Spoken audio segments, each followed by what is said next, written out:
గురువుగారు, రాముడు వనవాసానికి వెళ్ళిన తర్వాత ఎంత కాలానికి దశరథుడు మరణించాడు? కాల నిర్ణయం మనం నేటి కాలంతో పోల్చుకొని ప్రతి విషయాన్ని సూక్ష్మంగా అన్వేషణ చేసే ప్రయత్నం చేస్తున్నాం. ఇందువల్ల మనకు కలిగే ప్రయోజనం చాలా పెద్దది. ఒకటి, రామాయణం పైన విపరీతమైనటువంటి ఆసక్తి కలగడం. రామాయణం నిజంగా జరిగిందా? అయోధ్యలో రాముడు జన్మించాడా? అలాగే రామ జననం అనంతరం జరిగిన వ్యవహారాలేమిటి? కళ్యాణం అనంతరం ఏం జరిగింది? ఎంతకాలం, ఎన్నేండ్లు సీతారాములు అయోధ్యలో నివసించారు? రాముడి వనవాసం అనంతరం దశరథుడు ఎంతకాలానికి మరణించాడు? ఇలాంటి పలు ప్రశ్నలు రావడంతో తెలియకుండానే మనం రామాయణం పట్ల ఒక ఇష్టాన్ని పెంచుకుంటాం. ఈ ప్రయోజనమే లక్ష్యంగా రామాయణాన్ని మనం నిత్యపారాయణ గ్రంథంగా మార్చుకోవాలి. సీతారాముల వివాహం అనంతరం 12 సంవత్సరాల పాటు సీతారాములు అయోధ్యలో ఉన్నారు. అలాగే కైకేయి మందర బోధతో వరములు అడిగిన మరుసటి నాడు రామచంద్రమూర్తి వనవాసానికి సంసిద్ధుడయ్యాడు. మరుసటి నాడు అంటే రాత్రివేళ ఈ వరాలు అడగడం, తెల్లవారే సమయానికి రాముడు వనవాసానికి ప్రయాణం కావడం.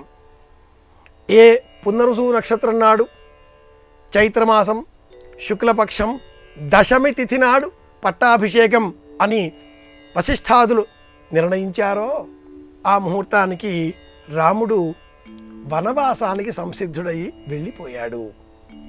అలా వెళ్ళిపోయిన ఆ రాముడు ముందుగా సరయూ నదిని, తమసా నదిని, గంగా నదిని, ప్రయాగను అంటే యమునా నదిని దాటి, ప్రయాగను దాటి చిత్రకూటం చేరి ఉన్నాడు. చిత్రితకూటము చిత్రకూటము అని కవులు వర్ణిస్తారు. ఈ క్రమంలో 6 రోజుల కాలం పట్టింది రామచంద్రమూర్తికి. రాముడు అయోధ్యను విడిచిన అనంతరం 6 రోజులకు దశరథుడు దేహత్యాగం చేసినట్లుగా పరిశోధకులు రామాయణ పరిశీలన ద్వారా నిర్ధారణ చేసి ఉన్నారు. ఒక్కొక్క నదిని దాటడం గంగా నది, అక్కడ సీతాదేవి మొక్కుబడులు, యమునా నది, యమధర్మరాజుకు మొక్కుబడులు, అలాగే ప్రయాగ, చిత్రకూటము అంతవరకు ఈ ప్రయాణం కొనసాగగా 6 రోజుల కాలం ఇందు నిమిత్తమై రాముడు ఉపయోగించాడు. దశరథుడి మరణం అనంతరం ఈ మరణ వార్తను భరతుడికి చేరవేయడం కోసం హుటాహుటిన పగలు రాత్రి ప్రయాణం చేసిన సేవకులు, రాజభటులు 3 రోజుల కాలం తీసుకున్నారు అని కూడా మనకు రామాయణం వివరిస్తుంది. 12 ఏండ్ల కాలం భరతుడు తన సోదరుడైనటువంటి శత్రుఘ్నుడితో కలిసి యుధామన్యువు మేనమామ ఇంట్లో వివాహం అనంతరం 12 ఏండ్ల కాలం ఉన్నాడు. రాముడు వనవాసం వెళ్ళిన 6 రోజులకు దశరథుడి దేహత్యాగం కాగా 3 రోజులలో ఆ వార్త భరతుడికి తెలిసింది.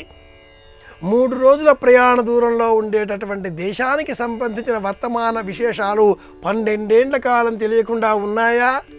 రామాయణాన్ని రాజకీయ కోణంలో పరిశీలించేటటువంటి వారు ఆలోచించిన అంశాలు ఇవి. ఎన్ని రోజుల తర్వాత దశరథుడు దేహత్యాగం చేశాడు అంటే మట్టుకు 6 రోజులు అనే సమాధానాన్ని వాల్మీకి రామాయణం ఇస్తుంది.